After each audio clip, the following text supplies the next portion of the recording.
Apa artinya pendidikan jika tiada memberikan perubahan pada diri peserta didik? Apa arti pendidikan jika tiada memberikan perubahan sumbangsih bagi perubahan masyarakat? Pendidikan itu sejatinya apa yang terjadi, perubahan apa yang terjadi pada peserta didik setelah dia melewati proses pendidikan di sekolah. Perubahan apa yang terjadi pada peserta didik setelah dia melupakan apa yang dipelajari di sekolah. Hadirin sekalian, saya Kornel Kaban dan Pak Pur hari ini membersamai Anda sekalian dalam diskusi yang bertema Sekolah Cinta Kasih sebagai katalisator perubahan menuju masyarakat madani. Halo Pak Pur, apa kabar? Baik Pak Kornel, gimana? Sehat? Ya, sehat ya. Kita semua sudah sehat tadi ya. Udah dicek kita. Jadi kita sudah rapid semua dan puji Tuhan, alhamdulillah sehat semua. Ya, terima kasih Pak Pur. Ini kita pada saat ini saya mengajak Pak Pur bincang-bincang sedikit yang menurut saya menarik sekali ini. Tetapi sebelum bincang-bincang saya ingin pastikan satu hal. Banyak yang DM ke saya bahwa Pak Pur itu katanya orang Medan. Tapi saya cek di daftar resmi itu Pak Pur itu orang Lampung. Itu bagaimana sebenarnya? Ya, saya lahir di Medan, besar di Lampung, dan saya diberi kesempatan studi di Jogja, berkarya di Jakarta. Jadi saya sangat nasionalis lah.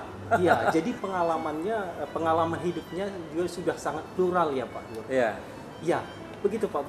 Saya juga tahu bahwa Pak Pur itu sudah punya banyak pengalaman di dunia pendidikan. Ya, bisa diceritakan kira-kira beberapa lama berkecimpung dunia pendidikan yang di sana sini, tapi kemudian mengapa jatuh cinta akhirnya ke Sekolah Cinta Kasih? Ya, terima kasih Pak Kornel. Saya masuk Jakarta tahun 2000 dan tahun 2001 saya menjadi guru bergabung dengan salah satu sekolah Katolik di Jakarta Barat selama 14 tahun. Lalu saya juga membantu di sekolah Katolik awam, dan mulai tahun 2015 sebenarnya saya bergabung dengan Seji, waktu itu sebagai honorer di Seji School, dan di sekolah ini SMA Cinta Kasih Seji sejak tahun 2019 Pak Kornel. Iya, berarti di Seji juga sudah lumayan lama ya Pak, di Seji PIK maupun di sekolah Cinta Kasih. Saya ingin tahu mengapa kira-kira Bapak tertarik dan hingga saat ini berada di Sekolah Cinta Kasih Seji? Pertanyaan itu mungkin juga sebenarnya menjadi pertanyaan saya ya. Kenapa saya bergabung di sini? Tetapi jawaban dari pertanyaan saya, istilah yang saya temukan di sini adalah jodoh. Kalau istilah kami itu sebenarnya penyelenggaraan ilahi, Tuhan sendirilah yang berkarya. Nah, mengenai SMA Cinta Kasih Seji, sejak tahun 2019 kesan saya itu, kalau boleh jujur nih, ada dua yang sangat kuat. Istilah pertama yang mungkin biasa Pak Kornel dengar itu adalah fascinosum. Iya. Saya terpesona dengan sekolah ini, tetapi bukan hanya itu, juga di balik keterpesonaan itu kan juga ada istilah tremendum ya. Seringkali tremendum itu mau menggambarkan bahwa kesan saya bukan hanya terpesona, tapi juga sekaligus tertantang. Tidak bisa ya berjalan begitu saja. Harus ada sebuah usaha, sebuah upaya untuk menghidupi apa yang membuat saya itu terpesona atau fascinosum itu. Begitu Pak Kornel. Wah, pengalaman yang sangat menarik Pak Pur. Ada tremendum, ada fascinosum. Ya, jadi dari pengalaman Bapak ini saya pikir kita pas sangat tepat siang hari ini membicarakan satu tema yang sangat tepat ya, yang hari ini ditawarkan kepada kita. Temanya adalah Sekolah Cinta Kasih sebagai katalisator perubahan menuju masyarakat madani. Hebat ya. Tema ini sebenarnya susah-susah Sekolah Pak Pur. Cinta Kasih sebagai katalisator perubahan menuju masyarakat madani. Wah, keren banget nih. Ya. Nah, Pak Pur, saya ingin kita sepakat mulai dari masyarakat madani. Masyarakat madani ini kan memang sudah cukup familiar dan sudah cukup lama berseliweran di wacana Indonesia begitu, keindonesiaan begitu. Nah, kira-kira mohon bantuan Pak Pur untuk sedikit menyampaikan apa sebenarnya masyarakat Madani itu. Ya, kalau ada sedikit kekurangan saya mohon maaf ya Pak Kornel. Kita sama-sama belajar. Sejauh saya memahami konsep masyarakat Madani itu sebenarnya diciptakan oleh Nabi Muhammad ketika pindah ke Madinah, mau membangun masyarakat kota yang harmonis, yang damai, yang di dalamnya, di dalam masyarakat itu terdiri dari berbagai macam golongan yang sangat berbeda. Tapi Nabi Muhammad berhasil membangun masyarakat yang saling menghargai, masyarakat yang bertoleransi tinggi, bahkan masyarakat yang merayakan perbedaan. Lalu konsep itu diadopsi atau dikembangkan oleh tokoh nasional luar biasa Nurcholish Madjid yang disesuaikan dengan konteks masyarakat Indonesia, yaitu mau membangun masyarakat Indonesia yang memang benar-benar sebagai saudara, walaupun berbeda agama, berbeda suku, berbeda golongan, di situ terjadi saling bekerja sama, saling menghargai, dan akhirnya terbentuk masyarakat yang sangat kuat, masyarakat yang beradab. Mungkin lebih kurang seperti itu ya, masyarakat Madani yang digagas oleh panitia itu. Ya, saya sangat tertarik dengan gagasan yang Bapak sampaikan, dan ini berarti sangat kontekstual dengan kondisi Indonesia yang plural, yang majemuk begitu ya Pak. Jadi masyarakat Madani itu adalah masyarakat yang terdiri dari banyak entitas, banyak keberagaman, di mana masing-masing yang berbeda itu memiliki kesetaraan, memiliki keharmonisan, tapi juga ada saling mendukung. Betul begitu, sekali. kurang lebih itu yang saling kita mendukung, sepakati. menghargai, kerjasama gitu. Nah, sebenarnya kalau boleh tahu, apakah kita Indonesia sekarang ini belum seperti itu atau bagaimana sebenarnya? Nah, memang kalau kita membicarakan mengenai keadaan Indonesia mungkin akan sangat luas ya. Ya. Coba saya akan mempersempit bagaimana kira-kira masyarakat Jakarta ya. Lalu nanti bagaimana sih peran sekolah cinta kasih Seci sebagai katalisator perubahan menuju masyarakat seperti itu. Pak Kornel, bahwa kita juga tahu ya bahwa perbedaan di dalam masyarakat Jakarta ini sangat tinggi banget. Iya, betul. Itu satu sisi, tapi sisi lain juga perbedaan ini sebenarnya masih sangat sensitif. Dalam banyak kesempatan kita tahu perbedaan digunakan oleh orang-orang yang kurang bertanggung jawab untuk memperjuangkan kepentingannya. Tetapi dunia pendidikan, masyarakat pendidikan itu berupaya bagaimana membangun kebersamaan di dalam perbedaan ini, dan inilah sebenarnya fungsi dari lembaga pendidikan. Nah, kalau boleh nih saya teruskan nih. Sekolah Cinta Kasih Seci dalam konteks seperti itu bagaimana bisa sebagai katalisator. Kita bicara katalisator itu kan berarti sebagai sebuah agent yang mempercepat. Mempercepat perubahan sehingga masyarakat yang damai itu dalam pluralismenya itu terbangun. Nah, hal yang sangat membanggakan menurut saya bahwa di Sekolah Cinta Kasih Seci ini secara real perbedaan itu memang benar-benar ada.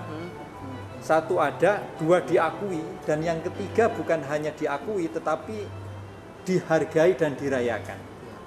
Karena memang tidak berlebihan ya kalau 2 tahun 3 tahun lalu sebelum pandemi Sekolah Cinta Kasih Seci didatangi oleh Universitas Indonesia, dan waktu itu setelah itu diadakan penelitian, dan akhirnya sekolah kita juga menjadi 9 dari 1 sekolah di Indonesia yang diberi sebuah predikat sebagai sekolah berliterasi budaya, yang mau memperkuat bahwa sekolah kita bukan hanya mengajarkan bagaimana menghargai perbedaan, tetapi bagaimana perbedaan itu benar-benar dirayakan. Dan setiap kelompok agama itu, ini indahnya di sini ya, diberikan sebuah ruang, diberikan sebuah tempat untuk mengembangkan dan merayakan perbedaan. Contoh, pelajaran agama Katolik ada. Pelajaran agama Kristen, Protestan, Buddha, Muslim, semua ada gurunya. Setiap hari Jumat ada Jumat ibadah sesuai dengan agamanya. Setiap perayaan hari besar masing-masing agama merayakan, dan ini penting, dan mengundang kepercayaan lain untuk terlibat menjadi panitia. Ini wow banget. Iya, iya. Saya pikir ini sebuah upaya untuk mempercepat perubahan itu sendiri. Iya, iya. Nah, itu sekolah kita dan ini yang membuat saya merasa wow banget.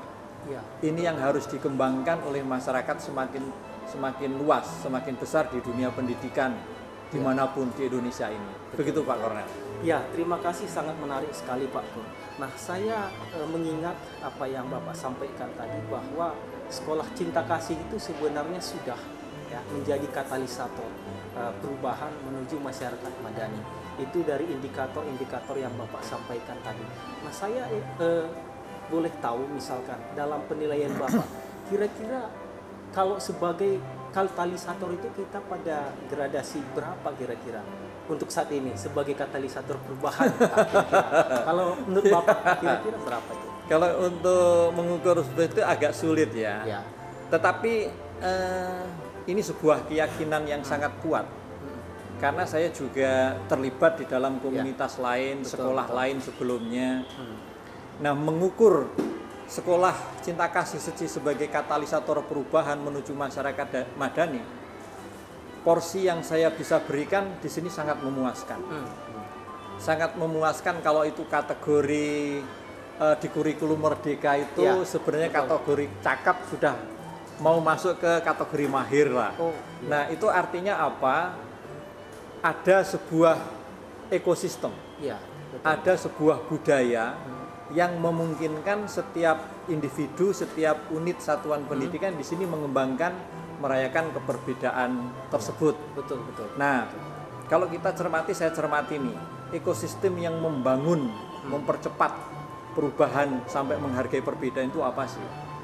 Di sini ada yang namanya humanistic culture atau budaya humanis. Saya pikir ini bukan hanya sekedar sebuah istilah, tapi kalau kita mendalami lebih lanjut, tapi saya mohon maaf nih Pak Kornel, kalau ada kekurangan saya menyampaikan pemahaman mengenai budaya humanis. Kebetulan di depan kita ini ada buku-buku tentang budaya humanis yang karangan Master Cheng Yen. Nah, budaya humanis ini sejauh saya memahami sebenarnya bukan hanya terletak pada bagaimana anak itu berjalan dengan santun, anak itu berseragam, anak itu mengepang rambut, tetapi lebih dalam daripada itu sebenarnya adalah sebuah sebuah filosofi yang mendorong, menyemangati agar semua warga sekolah itu mempunyai cara berpikir yang menghargai perbedaan, mengupayakan keharmonisan. Lalu yang ketiga, membangun semangat untuk memperlakukan manusia semakin manusiawi. Nah, kalau kita lihat ini kebetulan Pak Kornel kan belajar filsafat juga nih. Ini kan sangat cocok dengan filsafat Driarkarya yang mengatakan membangun manusia semakin manusiawi. Driarkarya menyampaikan manusia itu kan homo ludens, manusia yang aktif bermain di dalam sebuah permainan yang ada aturan main, dan di sini aturan mainnya itu jelas banget, yaitu budaya humanis itu. Nah, saya pikir itu yang bisa saya sharingkan, poin-poin penting, indikator sekaligus ekosistem sekolah cinta kasih Seci menjadi katalisator perubahan. Ya, menarik sekali Pak Pur. Dari penjelasan Bapak akhirnya saya bisa menarik kesimpulan bahwa ya sekolah kita memang sudah sedang, dan saya tetap yakin ke depan juga akan tetap menjadi katalisator. Nah, kira-kira Pak, apa kira-kira strategi kita agar sekolah cinta kasih sebagai katalisator ini semakin hari semakin ke depan volumenya itu semakin tinggi, ya, atau derajatnya itu semakin tinggi, sehingga ya sekarang sih saya yakin bahwa sekolah kita ini juga, sekolah cinta kasih ini juga sudah menjadi meracuni dalam tanda kutip bagi sekolah-sekolah lain atau masyarakat lain untuk menebarkan hal-hal yang positif begitu. Nah, kira-kira apa strategi kita ke depan supaya gaung katalisator ini atau gaung yang hal-hal yang positif yang ada di sekolah Iya. ini bisa semakin melebar, semakin meluas gitu, Iya. Pak. Sehingga saya yakin suatu saat ya tercipta masyarakat yang memang benar Betul. Madani tadi madani, ya. tapi juga kita harus ingat masyarakat madani zaman sekarang Iya. dan zaman yang akan datang yang berbeda dengan berapa puluh tahun yang Betul, lalu. Pak. Silakan Pak. Iya. Bicara mengenai strategi, saya pikir kita nggak bisa lepas dari seorang tokoh yang menurut saya luar biasa. Ini adalah guru pembaharu di sini, Iya. guru pembaharuan, yaitu Master Chang Yen.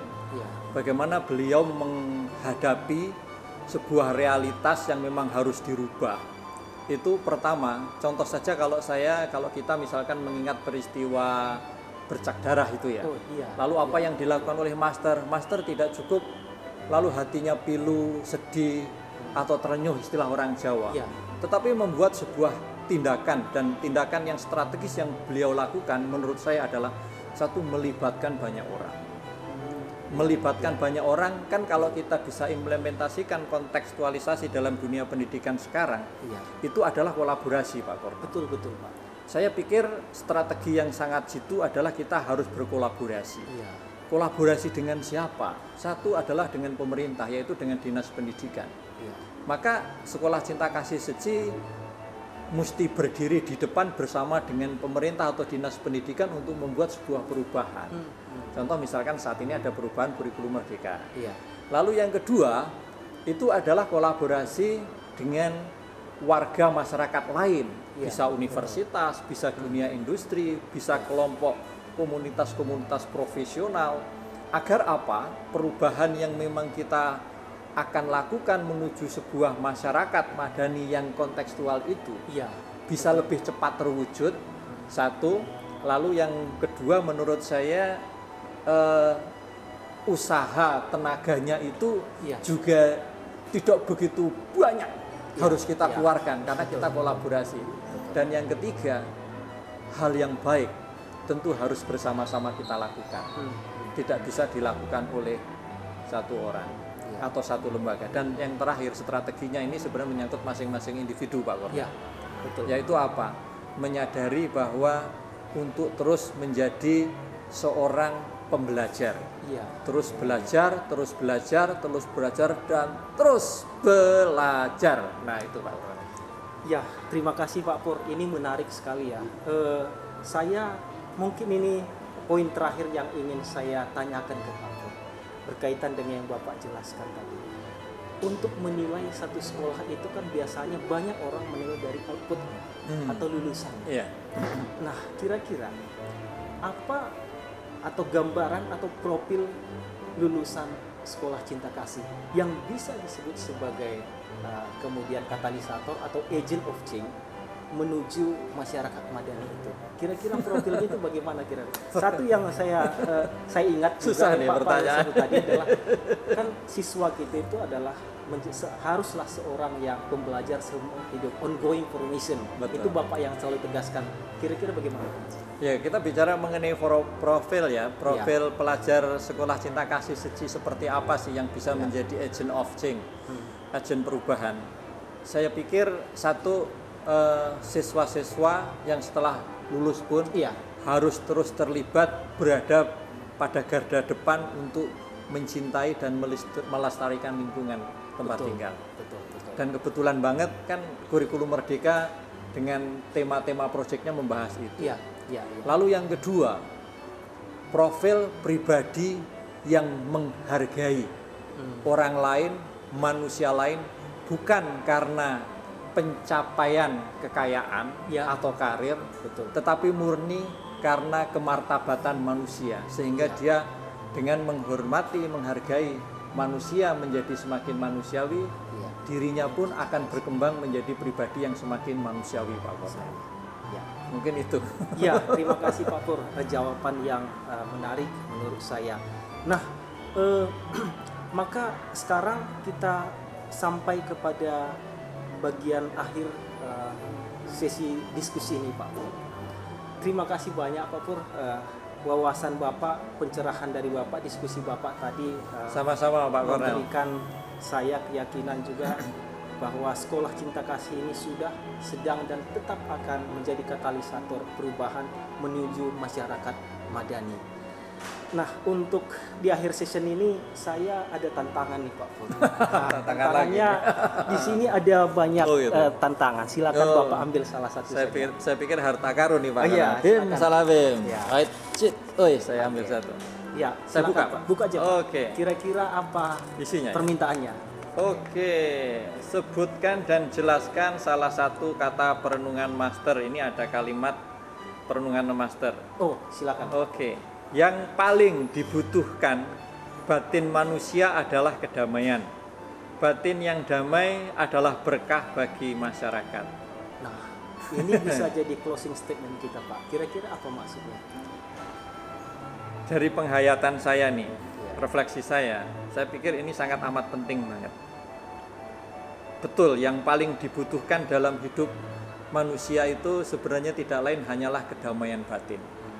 Dan kalau batin saya damai, itu menjadi berkat bagi masyarakat. Karena hati yang damai tentu akan melakukan aktivitas yang membuat orang lain damai.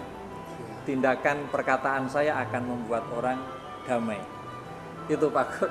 Ya, terima kasih Pak Pur atas bincang-bincang hari ini. Saya tambahkan sedikit Pak. Quote yang saya ingat dari Master itu adalah tangan yang paling indah adalah tangan yang melestarikan lingkungan. Yes. Lingkungan itu bukan soal fisik semata, tapi juga manusia. Yang bukan manusia itu termasuk lingkungan. Nah, saya rasa Sekolah Cinta Kasih adalah sekolah yang menciptakan manusia-manusia yang bertangan indah. Terima kasih bersamai kami dalam diskusi hari ini. Mohon maaf bila ada kata-kata yang kurang pas. Selebihnya kami sedang belajar untuk menjadi manusia yang lebih humanis lagi. Terima kasih, Kangen.